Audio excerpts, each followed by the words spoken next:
இப்போது புதிய அறிமுகம் ஆச்சி ஹோட்டல் சாம்பார் 50 கிராம் ரூபாய் 20 மட்டுமே. அவனியாபுரத்தில் ஜல்லிக்கட்டு போட்டி 14ஆம் தேதி பொங்கல் பண்டிகை நாளில் நடைபெறவுள்ள நிலையில் அதற்கான முன்னேற்பாடு பணிகள் தீவிரமடைந்துள்ளது. போட்டி நடைபெறும் இடத்தில் மேடை அமைக்கும் பணி விறுவிறுப்படைந்துள்ளது.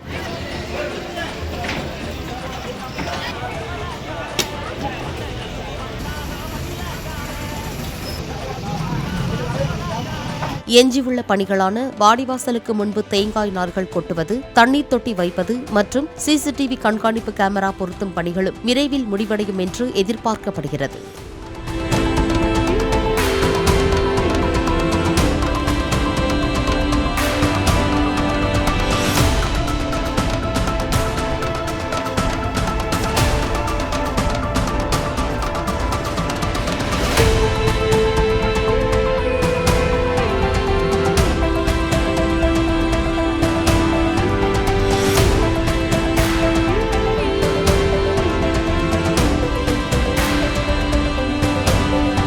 இப்போது புதிய அறிமுகம் ஆச்சி ஹோட்டல் சாம்பார் 50 கிராம் ரூபாய் 20 மட்டுமே.